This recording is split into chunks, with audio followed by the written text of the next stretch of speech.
하나님의 말씀 에베소서 5장 21절부터 읽겠습니다.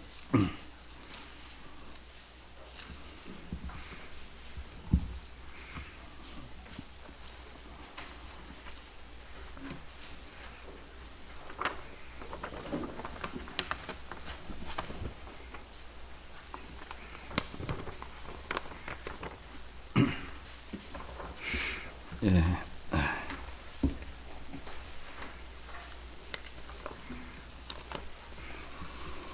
봉독합니다.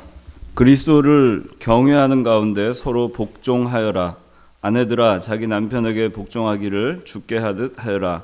이는 그리스도께서 교회의 머리이심과 같이 남편이 아내의 머리이기 때문이다. 그분은 친히 몸의 구주이시다. 교회가 그리스도께 복종하듯 모든 일에 아내들도 남편들에게 복종하여라.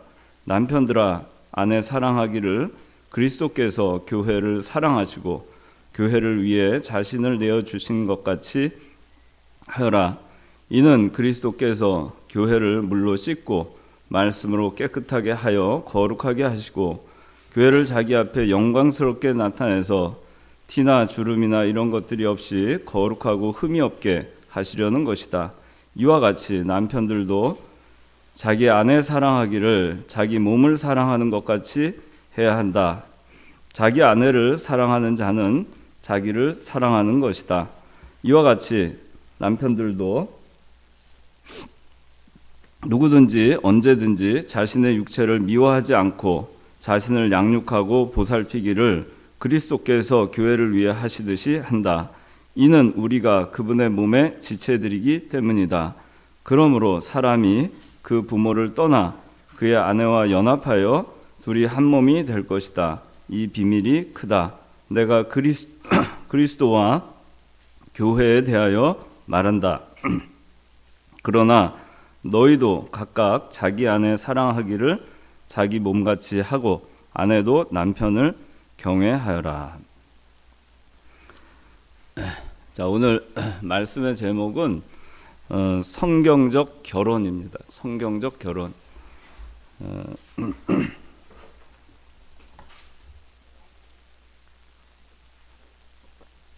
제가 오늘 이거를 조금 소리 좀 높여줘. 오늘 이거를 본문으로 정한 거는 우리가 여러분들 신앙생활을 하면서 참 여러 가지 고난이 많고 어려움이 많아요. 세상에 나가서 살 때 여러분들 참 큰 인생에 어떻게 보면 큰 일 가운데 하나가 결혼이죠. 그리고 사회생활을 하는 거. 근데 여러분들이 사회생활을 할 때에는 성수주의라든가 또 그리스도인으로서 어떻게 살아가야 될 것인가에 대한 거를 많이 우리가 배워서 거기에 대해서 여러분들이 철저하게 신앙을 지키려고 노력하는 모습을 참 많이 봅니다. 주의를 지키기 위해서 직장에 손해를 보고 또 공부하는 거에 손해를 보고 사회생활에 손해를 보고 또 그 이외에도 그 주의를 지키기 위해서 여러분들이 많은 면에서 참 환난을 당하는 경우를 제가 봅니다. 그래서 그런 면에서는 참 잘해요. 직장생활 할 때도 술, 담배 이런 것들로부터의 도전을 받을 때 또 그것을 여러분들이 믿음으로 잘 이겨내는 모습을 많이 봅니다. 그런데 그 결혼이라는 문제 또한 우리 인생에 있어서 정말 중요한 문제이죠. 한번 결혼하고 나면 함부로 물을 수도 없는 것이고 어떻게 보면 직장생활보다 더 중대한 것이 결혼입니다. 결혼은 하나님께서 아담과 하와를 통해서 처음 이 세상에 허락하신 것이고 하나님께서 만드신 제도이기도 하시고 하나님께서 친히 중매자가 되셔서 남자가 독처하는 것이 좋지 못하기 때문에 돕는 배필로서 여자를 만드시고 데리고 오셨어요. 그리고 아담은 그것에 대해서 그 왜 이 여자가 이렇게 생겼니 어쩌니 그걸 생각하지 아니하고 그를 아내로 맞이하고 하나님께서 인도하셨을 때 아내로 맞이하고 이는 내 뼈 중에 뼈요 살 중에 살이다. 그렇게 귀히 여기면서 아담이 하와를 맞이했습니다. 그렇게 해서 이제 할 정도로 이 결혼이라고 하는 거는 하나님께서 우리에게 정말 그 제정을 하시면서 이 결혼이라는 것을 통해서 우리에게 말씀하시고 또 우리가 이 결혼을 통해서 이 세상에서 어떻게 신앙인으로 살아가고 그걸 하나님께서 원하신 것이 있어요. 그런데 실제로 우리가 이 결혼 여러분들 지금 결혼 정년기에 있기 때문에 결혼을 하기 위해서 이성을 사귀고 또 결혼을 준비하고 또 결혼식을 하고 그리고 가정생활을 해 나갈 때 보면은 참 여러분들이 그렇게 굳건하게 신앙을 지킨 청년들이 맞는가 하는 생각에 조금 염려가 될 때가 있어요.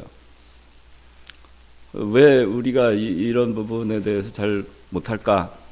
근데 그거를 볼 때 우리가 잘 모르기 때문에 또 가르침이 없었기 때문에 그렇게 되는 것이 아닌가 하는 그 생각이 들어서 오늘 이 말씀을 정하게 됐습니다. 여기 보면 21절 한번 다 같이 읽어봅시다. 시작.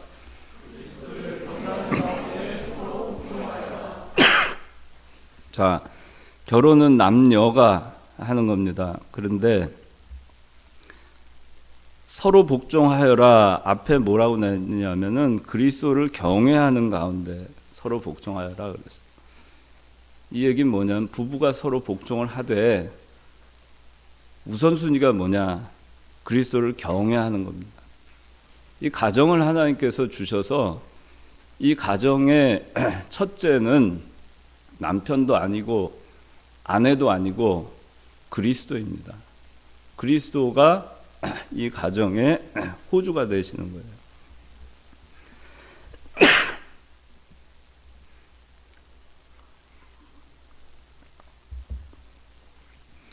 그리스도를 경외하는 가운데 서로 복종하는 것입니다. 그런데 서로 복종은 하는데 이 에베소서 우리가 결혼식 할 때 참 많이 하는 말씀인데 아내는 남편을 복종해라. 죽게 하듯 해라. 남편은 아내 사랑하기를 그리스도가 교회를 사랑하신 같이 사랑해라. 우리가 참 귀가 따갑도록 그렇게 듣고 너무나 잘 알고 있는 거예요. 이거를 여러분들 아마 결혼을 한 부부도 있고 그렇지 않은 부부도 있는데 앞으로 여러분들 예비 신랑 예비 신부로서 남편에게 복종하는 거, 죽게 하듯 하는 거. 또 남편이 아내 사랑하는 거를 그리스도가 교회를 사랑하신 같이 사랑하는 거 좋아요. 그리스도가 교회를 사랑하신 것이 얼마나 사랑했어요. 그래서 자기 몸을 죽기까지 십자가 못 박혀 죽기까지 사랑하셨죠. 그렇게 교회를 사랑한 거예요. 그렇게 교회를 사랑한 것 같이 아내를 사랑해라. 그런 사랑을 여러분들이 하면은 참 훌륭한 것입니다. 그런데 그렇게 부부가 서로 복종하고 순종하고 또 사랑하더라도 그리스도를 경외하지 아니하는 가정이면 아무 소용이 없어요. 그건 결혼을 한 것이 도무지 소용이 없는 것이고 하나님께서 기뻐하지도 않는 가정이 되는 것입니다. 그래서 여러분들이 결혼을 할 때 사랑해서 결혼을 하고 또 이 말씀대로 순종하고 섬기고 복종하고 또 사랑하고 그렇게 살아야 되겠지만 제일 중심은 그리스도가 있어야 돼요. 그리스도를 경외하지 아니하는 가정은 하나님께서 기뻐하지 않아요. 머리 대신 그리스도를 섬기는 그것이 교회가 하는 일입니다. 그래서 여러분들이 오늘 이 본문에서 중요한 단어가 있어요. 23절 한번 누가 읽어주세요. 이는 그리스도께서 교회의 머리이심과 같이 남편이 아내의 머리이기 때문이라. 그분은 친히 몸의 구주이시다. 예, 24절 또 읽어보세요. 교회가 그리스도께 복종하는 모든 일에 아내들도 남편들에게 복종하여라. 25절. 남편들아 아내 사랑하기를 그리스도께서 교회를 사랑하시고 교회를 위해 자신을 내어주신 것 같이 하여라. 자, 26절. 이는 그리스도께서 교회를 물로 씻고 말씀으로 깨끗하게 하여 거룩하게 하시고. 자, 29절. 누구라도 언제든지 자신의 육체를 미워하지 않고 자신의 만족하는 일을 그리스도께서 교회를 위해 하시듯이 한다. 자, 32절. 이 비밀이 크다. 내가 그리스도와 교회에 대하여 말한다. 자, 22절부터 33절까지 가장 많이 나오는 두 단어가 있어요. 뭐죠? 그리스도와 교회예요. 이 부부와의 관계, 아내와 남편과의 관계를 그리스도께서는 그리스도와 교회의 관계를 깨닫게 하기 위해서 부부의 도를 가르쳐 주신 거예요. 결혼을 해서 그리스도와 교회와의 관계, 그 긴밀한 관계, 끊어지지 않는 관계.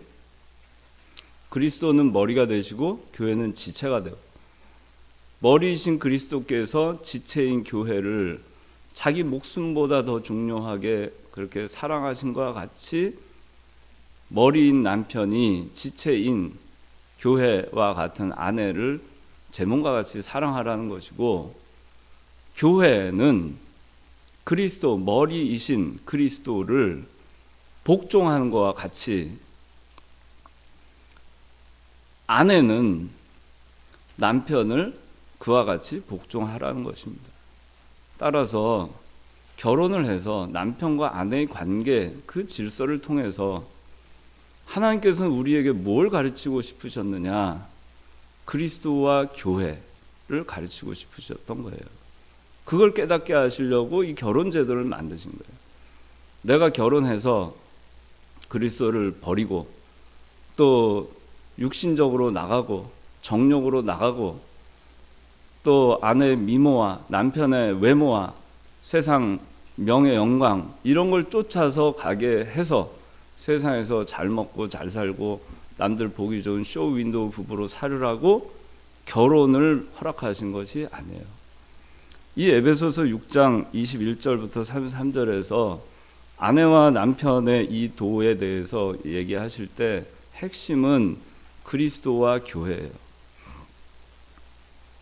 그래서 부부의 관계는 그리스도와 교회의 관계, 그 질서, 그 모델이에요. 그 시초 단계로서 자 결혼을 해서 체험을 통해서 서로 사랑하고 섬기고 복종하고 그걸 통해서 그리스도가 우리를 이렇게 사랑하셨구나. 또 내가 그리스도를 이렇게 복종해야 되겠구나. 순종해야 되겠구나. 그렇게 하면서 그리스도와 교회의 그 질서가 유지되고 그 가운데에서 교회가 자라나는 것. 그걸 하나님께서는 원하셨던 거예요. 그래서 결혼 제도를 허락하신 겁니다.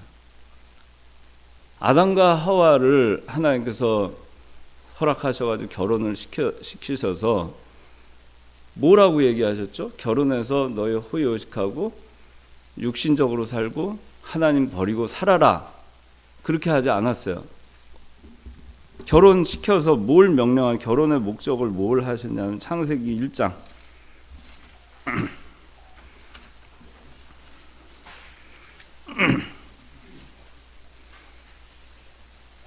자 28절 하나님께서 그들에게 복을 주시며 말씀하시기를 생육하고 번성하며 땅에 충만하고 그것을 정복하여라. 그리고 바다의 고기와 하늘의 새와 땅 위에 움직이는 모든 짐승을 다스려라 하셨다. 네, 생육하고 번성하며 땅에 충만하고 그걸 정복해라, 다스려라 그랬죠. 근데 우리가 결혼해서 어떻게 하죠? 아내의 정복을 당하고 남편의 정복을 당하고 아내의 다스림을 당하고 남편의 다스림을 당해요. 거기에 그리스도가 없어요. 하나님께 복종하는 가정, 하나님을 바라보고 이 에덴 동산에서 선악과를 두시고 그 선악과를 볼 때마다 하나님을 생각하게 하는 거예요. 그리고 이 하나님께서 약속하신 이 말씀, 주신 말씀, 번성해라, 생육해라, 충만해라, 정복해라, 다스려라, 이거를 실현하는 거예요. 가정은, 부부가. 아담과 하와를 하나님께서 만드시고 나서 주신 명령이 이거예요. 그런데 예수 믿는 사람들이 결혼을 해가지고 어떻게 합니까? 생육하고 번성하고 충만하고 정복하고 다스리기는커녕 오히려 그거에 지배를 받고 있죠. 세상의 지배를 받고 있죠. 그거를 쫓아가느라고 하나님 버리고 가죠. 물질 다스리라고 하는 것이 하나님과 나 사이의 중간에 탁 들어와 있어요. 그리고 어느 순간 하나님은 내 밑으로 내려갑니다. 그게 그렇게 결혼을 하라고 하나님께서 허락하신 것이 아니에요. 그러니까 여러분들이 하나님께서 왜 결혼이라는 제도를 만드셨는가 명심해야 됩니다. 둘이 잘 먹고 잘 살고 행복하게 사랑하면서 둘만 서로 바라보고 살아라, 그것이 아니에요. 둘이 결혼해서 하나님께서 주신 이 사명을 감당하라. 서로 도우면서 섬기면서 그러면서 이 그리스도와 교회의 질서를 깨달아라. 그러면서 자라나가라. 그거예요. 여러분들 도대체 왜 결혼하는가 물어볼 때 앞으로는 여러분들 왜 결혼해야 되는가를 분명하게 알아야 돼요. 창세기 1장 28절에 있는 말씀, 정복하고 다스려야 되겠다. 더 강하게 내가 혼자서 이 세상과 맞서서 신앙을 지켜나가기에 역부족일 수 있으니까 돕는 배필을 지으리라. 그 돕는 배필을 갖다 줬는데 돕는 배필이 생기니까 오히려 방탕하게 나가요. 하나님께서 얼마나 가슴 아프시겠어요.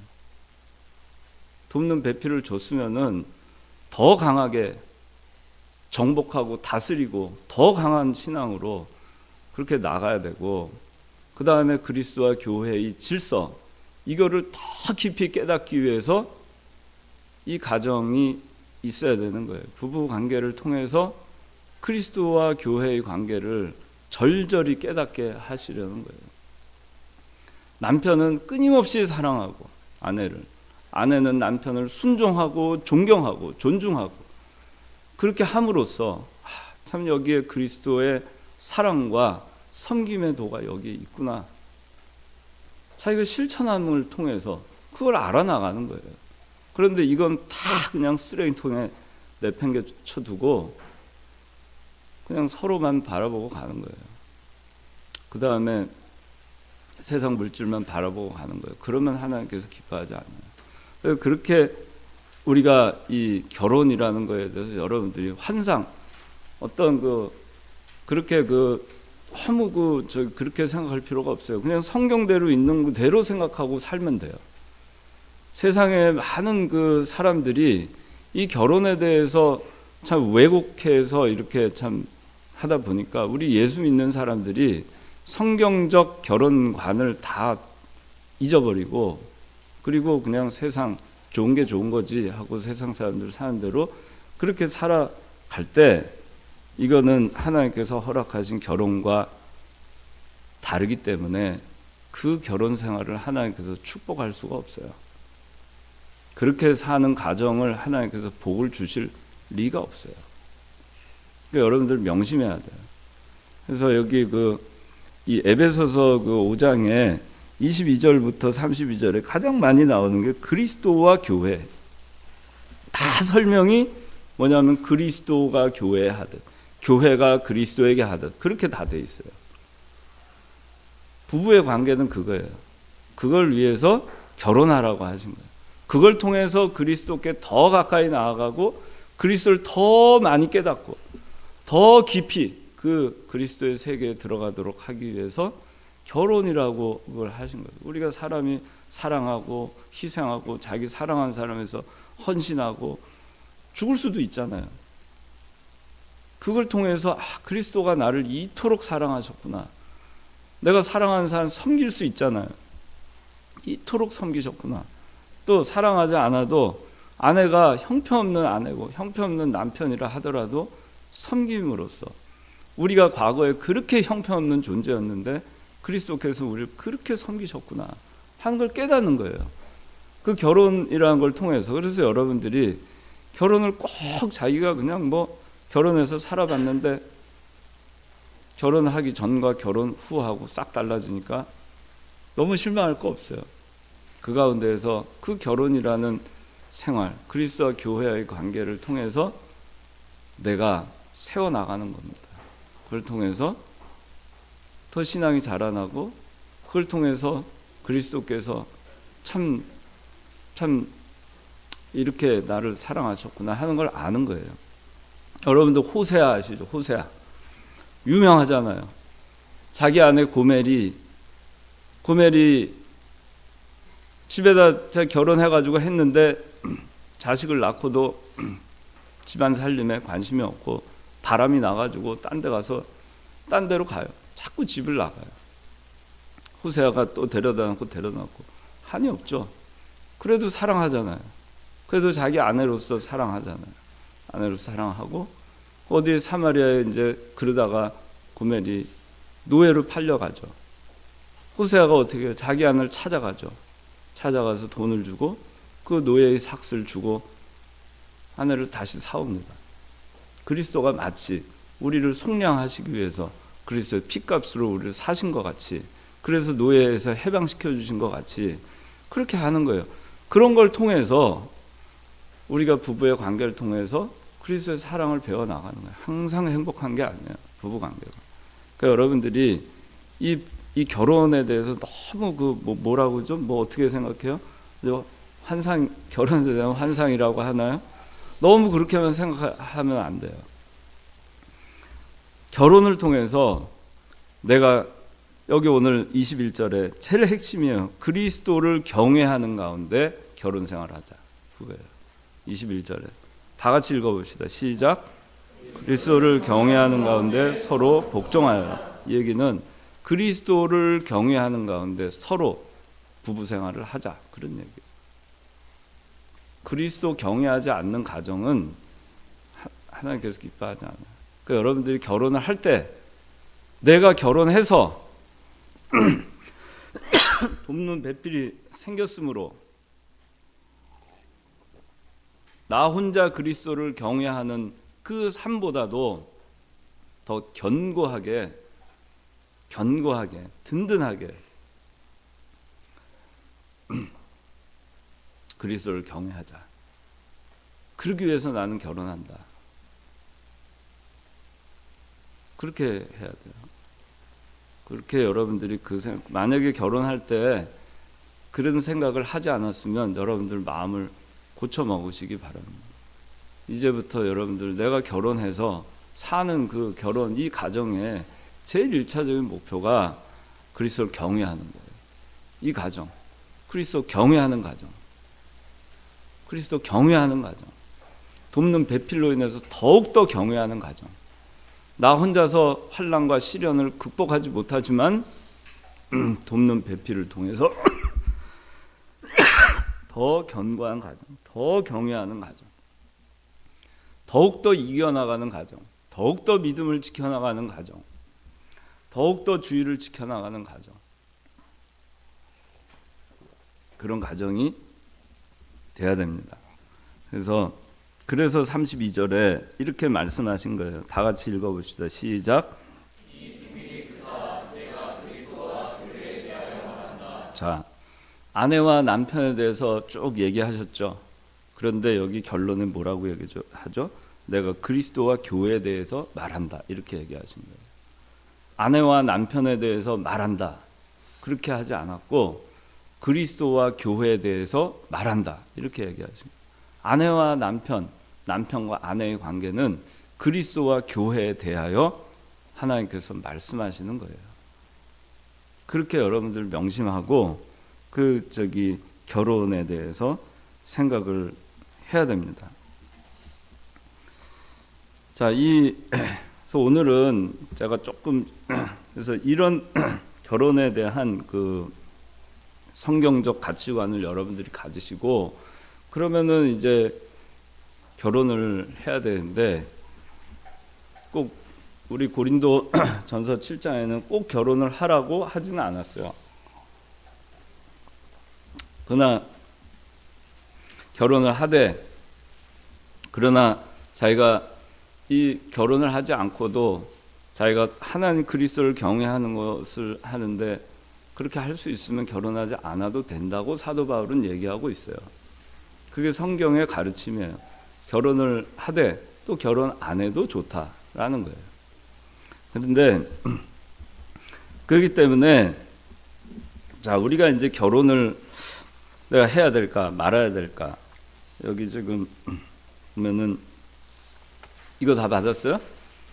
자, 여기 이게 뭐냐면은 이전에 언제인지 모르겠는데 이전에 편집부에서 저한테 결혼에 대한 Q&A를 저한테 해서 제가 답을 해가지고 이게 주보에 쭉 실렸던 겁니다.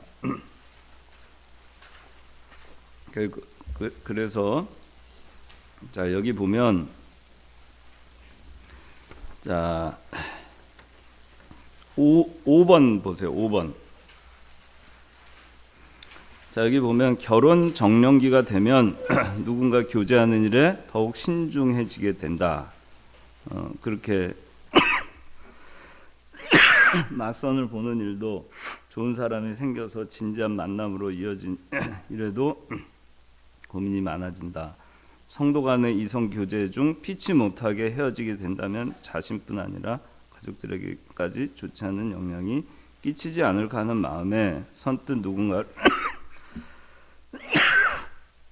누군가를 만나는 일이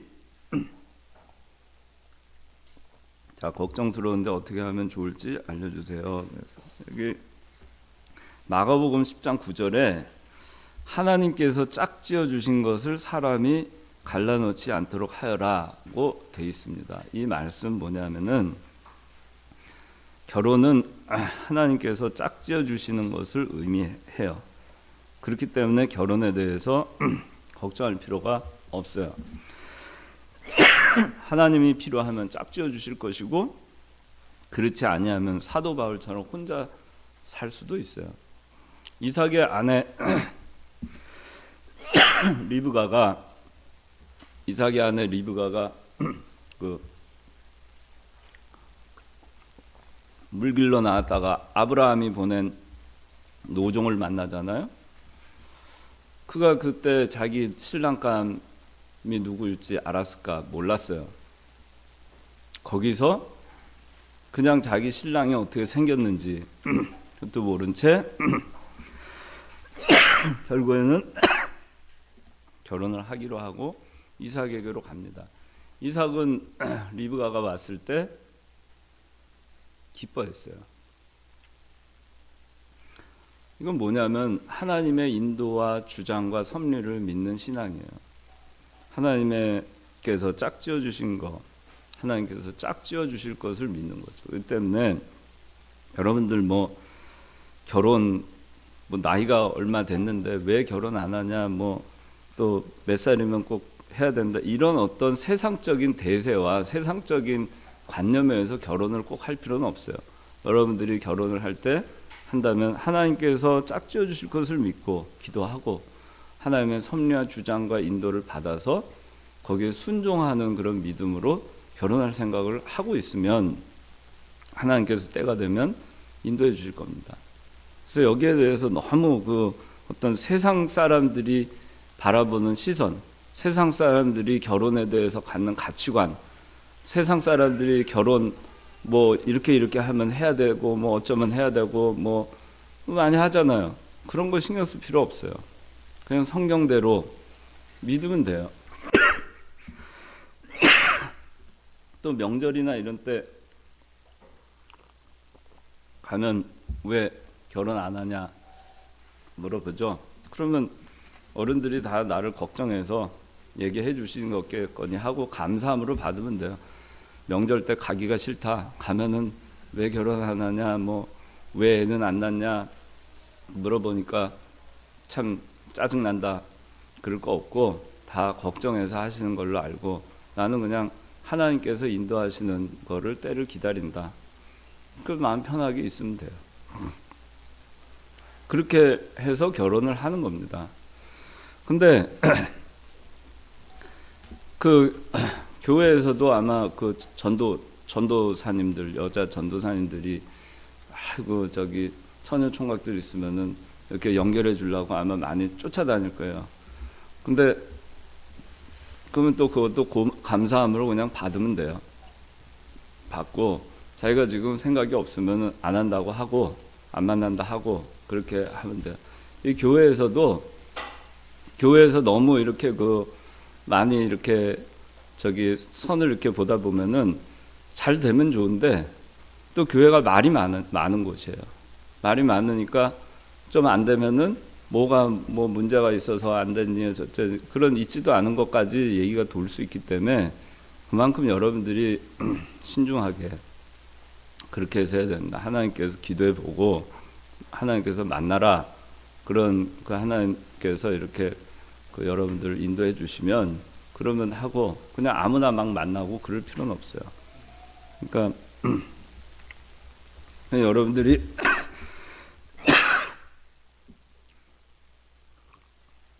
그 다음에 그 교회에서 여기 다 써 있어요. 여기 써 있는데 교회에서 만났는데 또 헤어지는 경우도 있잖아요. 그럴까봐 그런 것도 또 염려가 되기 때문에 또 만나는 것도 조심스러워요. 그거 당연한 거예요. 조심스럽게 만나야 돼요. 조심스럽게 만나야 되고 또 한번 교제를 시작을 하면 거기에 대한 책임을 질 생각을 해야 됩니다. 그러니까 이 교제를 그냥 저기 세상 사람들이 애인 사귀듯이 여자친구 사귀듯이 한번 사귀어보고 말지 그렇게 해서는 안 돼요. 교회에서는 예수 믿는 사람 그렇게 가볍게 사람을 만나면 안 돼요. 연애 한번 해보지 그런 식으로 해서는 안 되고 교회 특히 이제 교회는 서로 이렇게 알 수 있는 기회가 많이 있잖아요. 그 사람이 신앙생활을 어떻게 하는지 또 같이 활동을 해보다 보니까 성격이 어떤지 또 무슨 여러 가지 경우를 통해서 그 사람에 대해서 파악할 수 있는 그게 훨씬 많이 오픈돼 있어요. 그렇기 때문에 그냥 전혀 모르는 사람을 만나는 것이 아니잖아요. 그러면 어떤 그게 있을 때는 관심이 있거나 이러면은 그 사람에 대해서 잘 지켜보고 신앙생활 잘 하는지 술 담배 하는지 성수주의는 잘 하는지 성격은 괜찮은지 그런 걸 여러분들이 파악할 수 있어요. 그걸 어느 정도 충분히 파악하고 확신이 가고 또 그 동안에 많은 기도를 하고 그리고 나서 교제를 하더라도 교제를 하는 겁니다. 근데 교제할 때도 그냥 할 것이 아니고 적어도 그래도 교회 인도자한테는 얘기를 하고 그리고 자기 부모님한테도 어느 정도 초기 시간이 지나면 한참 지난 다음에 얘기하면 안 되고 그렇게 해서 얘기를 해서 나중에 문제가 되지 않게 해야 돼요. 그리고 그럼에도 불구하고 헤어지는 경우가 있어요. 그거는 어쩔 수 없어요. 근데 여러분들이 가벼이 사람을 만나고 결혼할 상대를 하는데 가벼이 먼저 사귀어보고 해봐야 되겠다. 그런 생각으로 사람을 쉽게 만나서는 안 된다는 얘기예요. 특히 교회에서는 그런 부분에서 여러분들 주의를 해야 됩니다. 자, 여기 그럼 결혼을 하는 그 상대자, 결혼 상대자는 어떤 사람을 해야 될까? 일국이 결혼할 생각은 있나? 그러면은 결혼 상대자에 대해서 어떤 걸 중요한 가치로 생각을 하나? 신앙공부만 하고요. 제가 또 그리고 신앙 공부할 때 이해해 주실 수 있습니다. 신앙관. 우선이는 저기 결혼할 때 결혼할 상대자에 대해서 제일 중요한 게 뭐라고 생각해? 응? 비슷해. 그래. 그래요. 일단 그렇게 해야 돼요. 그러니까 신앙관. 그러니까 이게 외모가 첫째다 이렇게 하면 안 돼요. 그거는 육신적인 거를 우선해 놓는 거예요. 그거는. 그만큼 믿음이 자기가 부족하다고 생각하면 돼요. 그렇게 돼 있어요. 영적인 사람은 세상 부귀 영화 명예 영광 그 신경 안 씁니다. 물욕 사욕 정욕 별로 없어요. 별로 없어요. 깊은 세계에 들어가잖아요. 요란한 거 좋아하지 않아요. 겉으로 드러나고 꾸미는 거 좋아하지 않아요. 왜냐하면 거기에 가치가 있다고 보지 않기 때문에. 깊은 영적 세계에 들어가는 사람일수록 그렇습니다. 그러면 신앙적으로 제대로 돼 있는 사람이 외모를 첫째로 여길까? 결코 그럴 수 없어요. 그건. 결코 그게 안 됩니다. 어떻게 외모가 첫째가 될 수 있겠어요? 그 사람의 재물, 가정 환경, 그것이 어떻게 첫째가 될 수 있겠어요? 신앙이 첫째가 될 수밖에 없어요. 왜? 아까 얘기했죠. 그리스도를 경외하는 가정, 돕는 배필을 찾는 거예요. 그런데 외모가 좋은 것이 그리스도 경외하는 데 도움 되나요? 돈 많은 것이 그리스도 경외하는 데 도움 되나요? 세상 명예, 권력 있다고 해서 그리스도 경외하는 데 도움 되나요? 하나 도움 안 돼요. 그럼 조금이라도 도움 되느냐? 여러분들 생각해 보세요. 조금이라도 도움 되나요? 도움 안 돼요. 저는 그런 경우 많이 봅니다. 우리 교회에서도 결혼해가지고 여자한테 푹 빠져가지고 아내한테 신앙 다 내팽개치는 경우를 가끔 봐요. 그게 무슨 일인가? 왜 결혼했을까? 하나는 경외하려고 결혼해야 되는데 경외하는 가정 되려고 결혼하는 건데 그 외모? 그것 때문에 오히려 경외하는 게 아니라 경외 못하게 됐잖아요.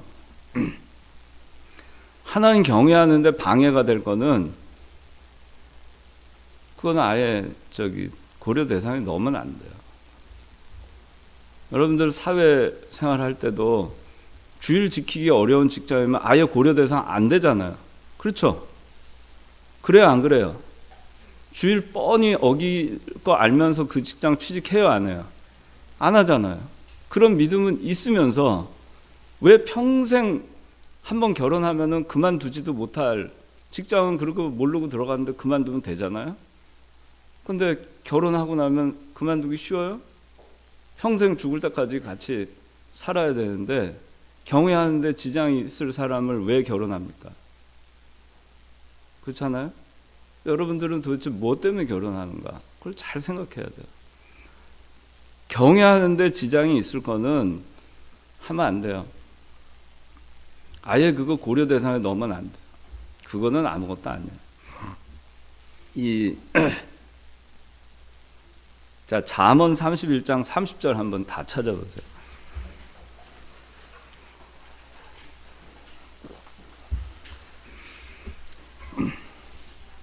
자, 찾았으면 다 같이 읽어보겠습니다. 시작.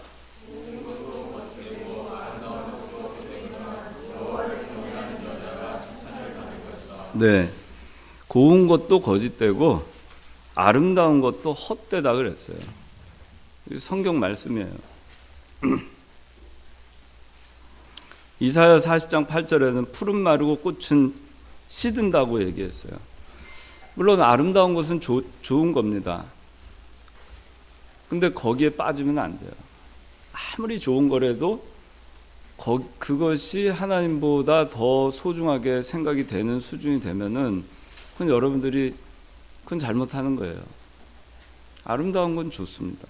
그런데 그래도 여기 성경에 외모는 거짓되고 헛되다.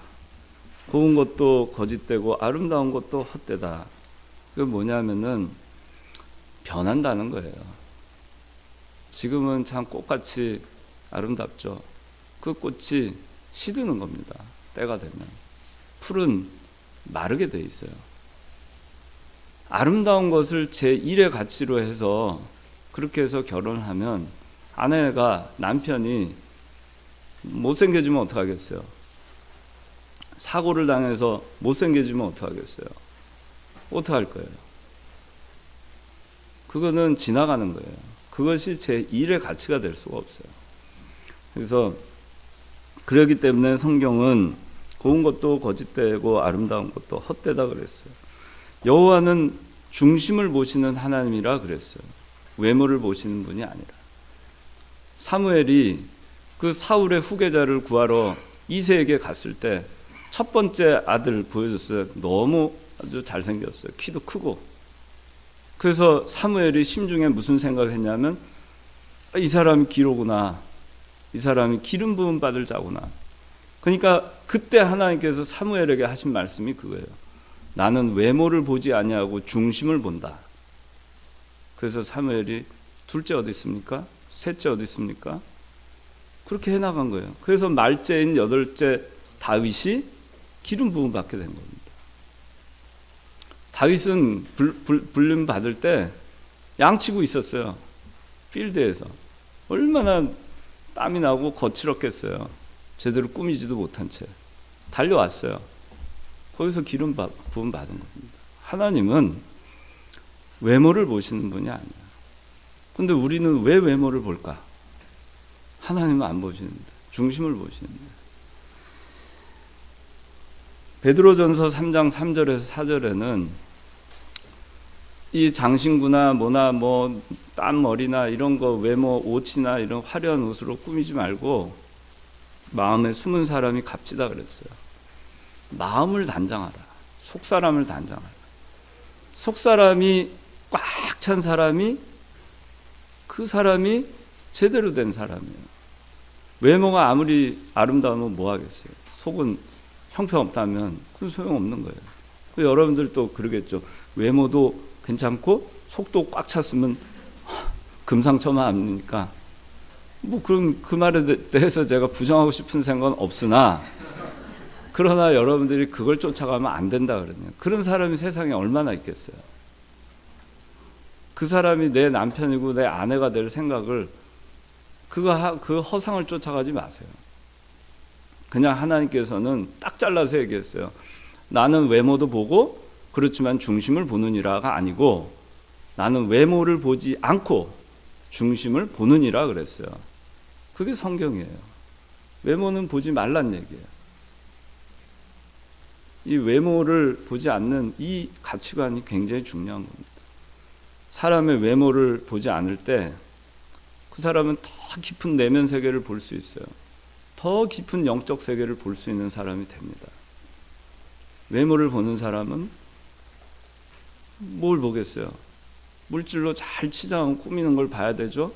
세상에서 좋은 명함 있는 거 외모를 찾아야 되겠죠. 좋은 차, 좋은 집, 좋은 동네 끊임없이 외모를 찾아가게 돼 있어요. 신앙생활 바로 할 수 없어요. 그 결혼을 할 때부터 외모, 물질 그런 거에 우선순위를 두는 사람이 결코 일생 결혼 생활을 하면서 그리스도를 경외하는 가정을 만들기가 아주 어려운 것입니다. 그러니까 여러분들이 외모 보지 말고 보질 말아요. 그러니까 볼 생각을 하지 마세요. 그냥 믿음을 보세요. 이병기 목사님도 그렇게 말씀하셔요. 첫째가 믿음이다. 이병기 목사님 강해서에 고린도 전서 7장에 강해서에 설교집에도 있고 설교 시간에도 그렇고 사경회 때도 그렇고 늘 말씀하시는 것이 첫째가 믿음이다. 둘째가 성격이다. 그렇게 말씀하셔요. 셋째는 건강이다. 그렇게 말씀하셨어요. 근데 그래도 성격과 건강이 좀 못해도 건강이 좀 못해도 믿음이 중요한 거고, 또 성격과 건강이 조금 부족해도 믿음이 중요한 거예요. 뭐 베드로 보면 성격이 참 불같잖아요. 그렇지만 믿음이 있잖아요. 그러니까 하는 거예요. 모세 보세요. 성격이 불같잖아요. 그러니까 그냥 쉽게 그냥 그 하나님이 친히 써주신 건 집어 던지잖아요. 그렇지만 그 사람한테 믿음이 있잖아요. 그것이 중요한 거예요. 그래서 믿음이 있는 남편과 아내를 얻어야 하나님을 경외하는 가정을 만들 수 있어요. 세월이 지나잖아요. 지나면 50세, 60세, 70세 할머니, 80세 할머니, 할아버지들 보세요. 뭐 예뻐요? 안 예쁘죠? 그렇지만 아름답죠. 아름다운 분들 많잖아요. 신앙의 향기, 영적으로 잘 만들어주신 분들 얼마나 아름다워요. 젊었을 때 그분들이 어떻게 생겼는지 저는 모르겠어요. 그래서 세월이 지나서 나이 들어서 주름살 하나하나, 그 기도의 주름살, 사랑의 주름살, 희생의 주름살, 헌신의 주름살, 섬김의 주름살, 그런 것들이 하나하나 쌓여서 정말 아름다운, 그렇게 늙어가신 분들 있어요. 그게 아름다운 겁니다. 자, 그래서 여러분들 결혼 상대자 구할 때 믿음을 봐라. 믿음을 봐라. 예전에 김현복 목사님 같은 경우도 결혼할 때 제일 외모 떨어지는 분하고 결혼했다고 알죠? 네, 다 알 거예요. 제일 외모 떨어지는 분하고 결혼했어. 곰보. 얼굴이 곰보로 아니라 얼굴신 그 세브란스 간호사 분하고 결혼했다고 해요. 그다음에 이제 그러면 이제 그다음에 그렇게 해서 여러분들 결혼 상대자를 하나님께서 인도하셔서 하나님 짝지어 주시면 그럼 결혼을 하게 되는 겁니다. 그 결혼을 하게 될 때 결혼식을 하잖아요. 결혼식 하는 게 있고 결혼식 날짜가 있어요. 결혼식 날짜를 어떻게 해야 될까? 예전에 이병기 목사님은 토요일 날 줄에 안 쓰였어요. 토요일 날 그래서 결혼을 교인들이 대개 안 했습니다. 저도 화요일 날 했어요.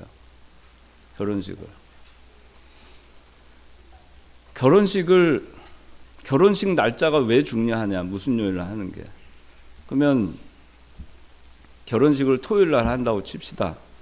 토요일 날 결혼식하고 그 이후에 필요연이다 뭐다 뭐 하잖아요, 여러분들. 번잡하게 토요일 보내죠. 어떻게 주일 준비를 제대로 할 수 있을까? 그리고 첫날이죠. 어떻게 거룩하게 주일을 맞이할 수 있을까? 그걸 여러분들 생각을 해봐야 돼요. 저는 그 생각을 했어요. 제가 그렇게 배웠고, 그래서 화요일 날 했습니다. 그러니까 친구들이나 뭐 주변에 오기 어렵죠. 평일이니까. 그래도 했어요. 사람이 오고 안 오고가 중요한 게 아니죠. 하나님 앞에 서약을 하고 결혼하는 것이 중요한 것이지, 사람이 많이 오면 또 뭐 하겠고, 적으면 또 어때요? 그게 무슨 상관이 있어요? 그렇잖아요? 다 부질없는 거거든요. 왜 그런 거에 목매는지 모르겠어요. 저희 아버지 같은 경우 상당히 종친이 갓 쓰고 수염 기르고 도포 있고 그런 아주 꼬장꼬장한 경상도에 그런 가정이었습니다. 그런데 이병기 목사님 때 결혼을 하셨는데 주일날 다 하라 했어요. 당신은 아마 그게 많았던 모양이에요. 지방에서 서울로 올라오려니까 주일날 안 하면 안 올라온다. 일가 친척들이 다 보이콧을 한 거예요. 그래도 결혼식 날짜 평일로 잡고 그냥 결정을 해버렸어요. 그러니까 그 종친들이나 이런 일가 친척들이 안 올라왔느냐? 올라왔다 하더라고요. 어쩔 수 없이. 안 오면 안 오는 거다. 그렇게 하고 하면 되는 거예요. 그 결혼식 일자를 여러분들 요새는 토요일날, 그래도 주일날 하는 사람들은 없어서 참 감사해요. 토요일날 여러분들 늦은 시간에 하지 않도록 하세요. 요새는 토요일날 뭐 하니까 제가 거기까지는 뭐라 할 수가 없을 것 같아요. 근데 저 같으면은 제 자식도 지금 결혼을 해야 되는데 토요일날 저는 안 시킵니다. 그러니까 여러분들이 그래도 토요일날 만약 결혼을 하게 되면 주일을 잘 준비할 수 있도록 하세요. 그리고 신혼여행을 월요일날 출발하세요. 토요일날 결혼하고 토요일날 신혼여행 가는 사람도 있어요. 토요일날 호텔 잡아가지고 신혼여행 가는 사람도 있어요. 정신 나간 겁니다, 그거지. 생각을 해보세요. 주일날 아침에 호텔에서 근사하게 아침 식사하고 그것이 주일 지키기 위해서 호텔에서 지금 머무는 것인가? 내 육신의 정욕을 위해서 호텔에서 머무는 것인가? 생각을 해야 됩니다. 우리가 이런 거를 갖다가 장로님 너무 합니다. 그래가지고 나 이제 좀 있으면 결혼도 해야 되는데 그거 어떻게 그럼 여러분들 신앙대로 하시면 돼요. 그 저는 어쨌든 가르쳐야 되겠어요. 여러분들이 그걸 따르거나 안 따르거나 여러분들 신앙에 달려 있는 것이고, 그러나 여러분들이 생각을 해보세요. 내가 어떻게 이 결혼을 정말 거룩하게 하나님 기쁘신 결혼식을 할 것인가? 신혼여행을 어떻게 할 것인가? 그 좀 생각을 하고 우리가 신앙생활을 해야 돼요. 결혼에 대해서도. 여러분들 직장생활 이런 거 사회생활 얼마나 철저하게 하려고 애를 써요. 근데 왜 결혼? 가장 기초 단위, 신앙의 기초 단위인 그 가정, 거기에 대해서 그렇게 소홀하냐 하는 얘기예요. 그래서 신혼여행 갈 때 주일 지나서 월요일 날 신혼여행을 가라. 그래서 제가 여러분들한테 권면하고 싶은 겁니다. 그래도 토요일 날 가겠으면 할 수 없죠. 여러분들의 신앙이니까.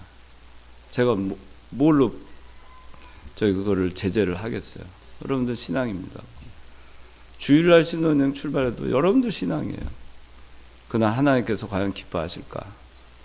그 인생의 첫 출발하는 가정의 첫 출발이 정말 하나님께서 기뻐하는 출발이 되는 것일까? 그렇게 출발한 가정이 도대체 무엇이 될 것인가? 생각을 해야 됩니다. 그리고 이제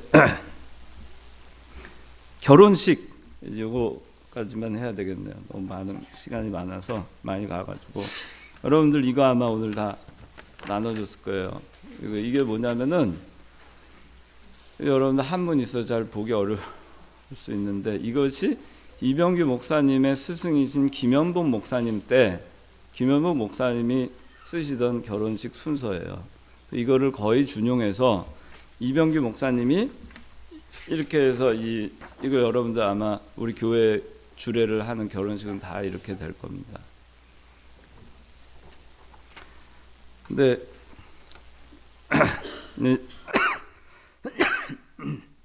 여러분들 여기를 한번 보세요. 결혼식 순 이거 봐요. 이거 자 입장, 그다음에 찬송, 기도, 성경, 강도, 서약, 기도, 공포, 광고, 찬송, 축도, 인사, 퇴장. 얼마나 깔끔해요. 여기에 여러분들 더 넣고 싶은 거 있으면 한번 얘기해 보세요. 이거 왜 빠졌나? 이거 있어야 되는데 하는 거 있으면 얘기해 보세요. 저는 없다고 생각해요. 왜 결혼식에 저는 이건 제 개인적인 생각이에요. 여러분들이 꼭 따르라는 것은 아니에요. 왜 결혼식을 할 때 화려한 그곳에서 신랑 신부 엄마가 초 불을 들고 가서 앞에 가서 불을 쫙 붙이는 거를 할까? 그것이 일곱 금초 때 불을 붙이는 것인가? 저는 그 이해가 안 되는 장면이에요. 뭐하러 할까? 그게 거룩해 보일까? 경건해 보일까? 하나님을 경외하는 걸로 보일까? 전 이해가 안 되는 장면이에요. 그 다음에 결혼식은 분명히 예배입니다. 여기 기도, 찬송, 말씀이 다 들어가 있는 예배예요. 예배의 주인공이 누굴까요? 하나님이에요. 신랑 신부가 아니에요. 근데 착각을 해요. 주례자도 착각하고 신랑 신부도 착각해요. 마치 자신들이 주인공인 양. 주인공 아니에요. 하나님이 주인공이에요. 그 결혼 예배 주인은 하나님이십니다. 하나님께서 짝을 지어주신 것이고 허락하셔서 오늘 이 자리에 온 것이고 하나님 앞에 내가 서약하는 것이고 증인들 앞에서 서약하는 거룩한 시간이에요. 일생에 이 하나님을 경외하는 가정을 만들기 위한 첫 출발을 하는 시간이에요. 근데 그것이 장난처럼 돼서 되겠어요? 그런데 여러분들 상상을 해보세요. 생각을 해요. 그동안 수많은 우리 교회에도 결혼식 가봤죠. 저는 우리 교회 결혼식도 마음에 안 드는 거 참 많아요.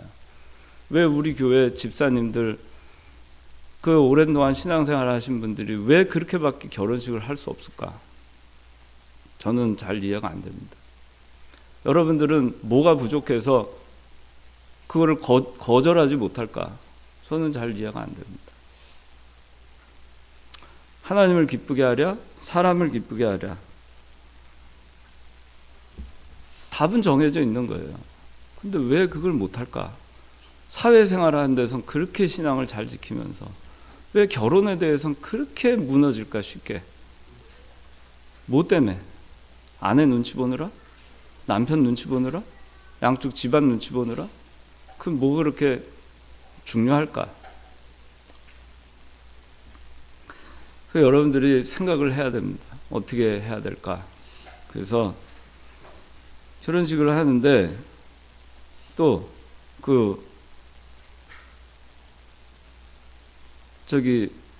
뭐죠? 결혼 케이크 뭐 몇 단으로 이렇게 그 비싼 거 그거 뭐 하라고 먹지도 않는 거 먹어요 그거? 몇 단 해서 이거는 제 생각이니까 이건 뭐 여러분들 그걸 왜 그렇게 해놓고 그걸 커팅을 할까? 케이크 커팅이라는 것이 도대체 무슨 의미가 있을까? 성경에 케이크 커팅이 나오나? 예배 시간에. 또 샴페인은 또 왜 터뜨려요?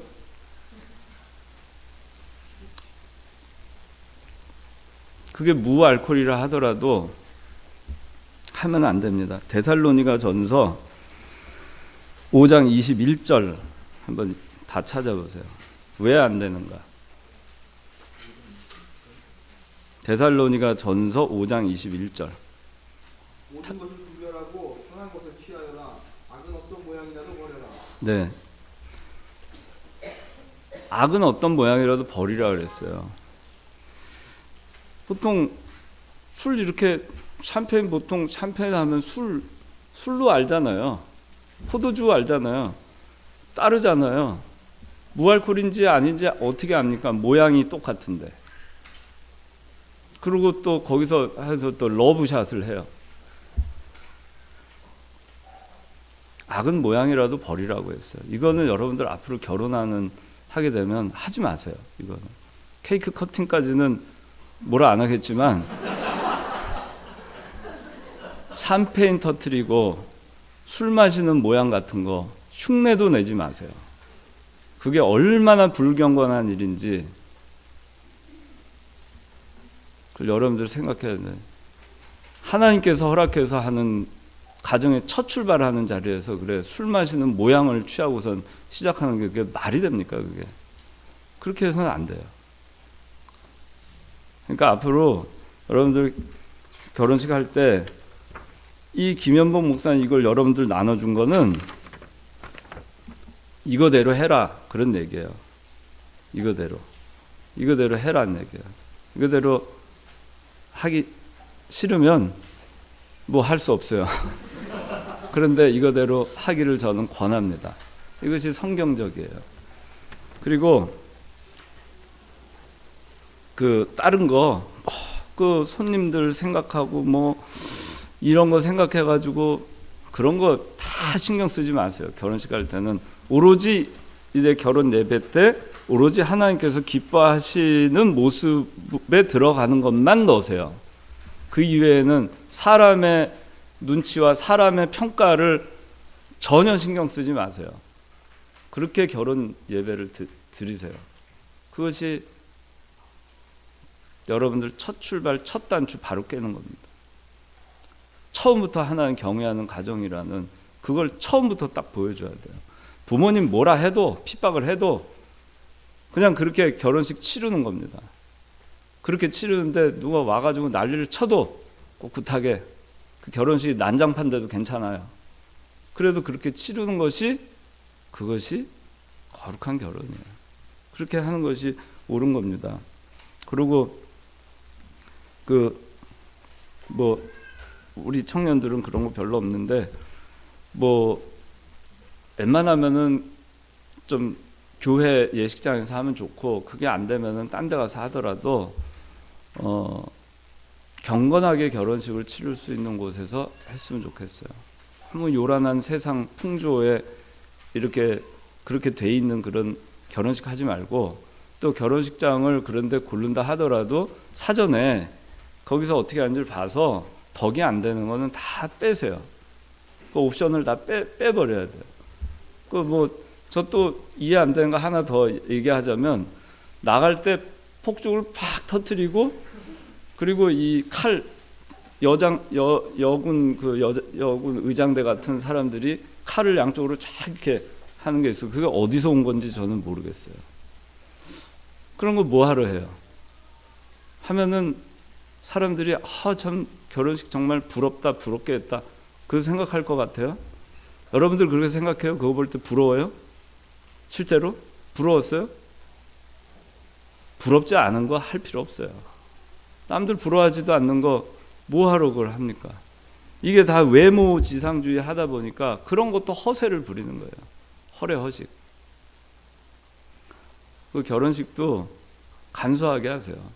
그러니까 허례 허식 할 필요 없어요. 거기에 그 많은 돈 써가면서 그렇게 할 필요 없어요. 사람들 많이 안 와도 괜찮아요. 하나님 앞에 경건하게 거룩하게 그렇게 해서 목사님 모시고 제대로 예배를 드리는 그런 결혼식을 하세요. 그거 얼마나 좋아요. 그리스도를 경외하는 가운데 서로 복종하여라. 이 말씀대로 경외하는 가정의 첫 출발이 되는 것입니다. 저희 제 장인어른, 그러니까 장인어른이 장모님하고 얼마 전에 두 분이 티격태격 하시더라고요. 그 왜 티격태격 하나 봤더니 장인어른은 결혼할 때 양복 하나, 셔츠 하나, 구두 한 짝 못 얻어 입으셨다는 거고, 장모님은 결혼식 당일날 신혼여행을 안 가고 원래 신혼여행 온양온천 가기로 돼 있었는데 안 가고 해방촌에 사경회를 갔다. 그거 가지고 옥신각신 하시더라고요. 그래서 왜 그렇게 됐나 했더니 큰 목사님이 저희 장인어른 결혼하실 때 그 처가 쪽, 그러니까 장모님 쪽에다가 양복 한 벌, 셔츠 하나, 구두 하나 일절 해주지 마라 그랬대요. 일절 해주면 입던 거 입고 결혼해라. 그래서 그렇게 그때는 이 목사님이 정말 하늘 같은 말 한마디 하면 거역을 할 수 없는, 그래서 진짜로 근데 해주나 했는데 안 해줬대요.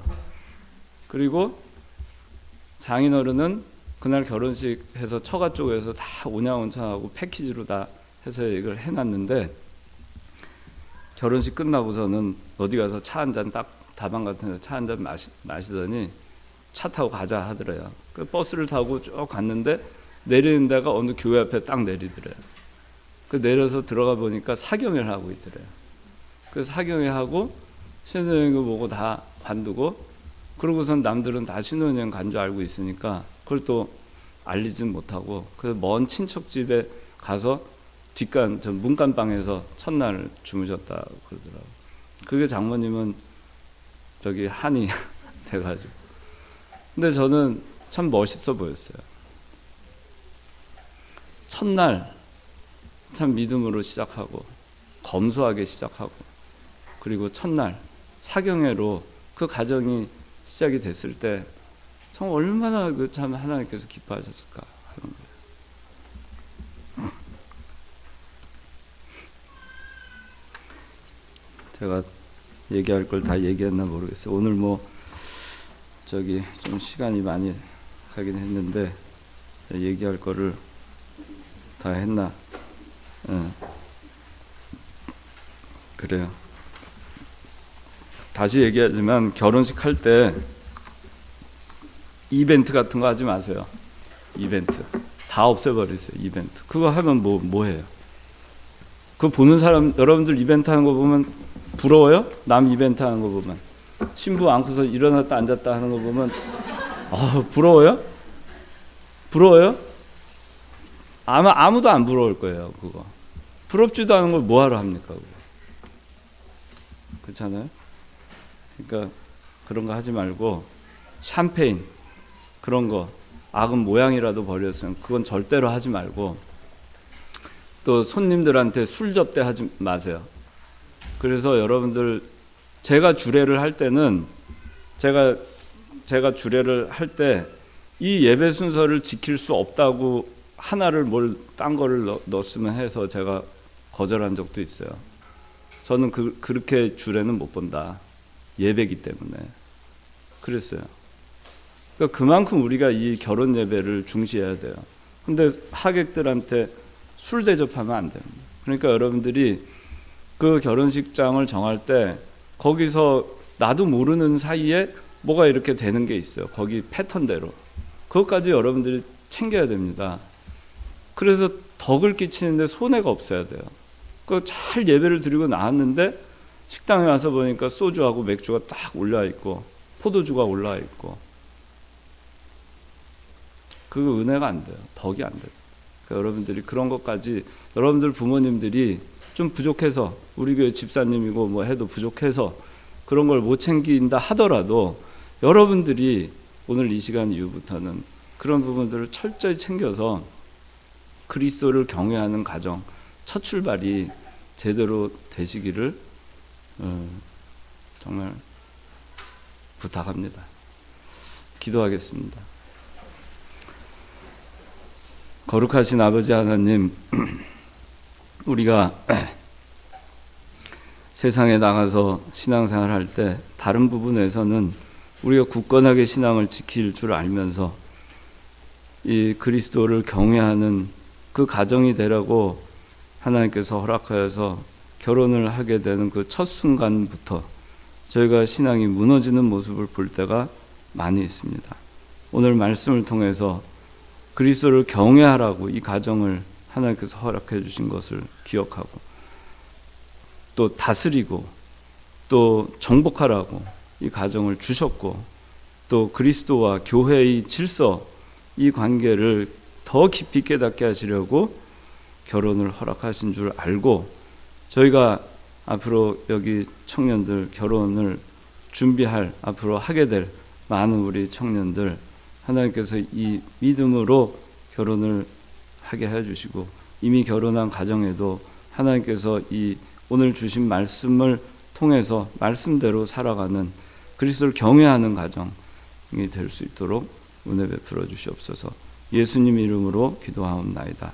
아멘.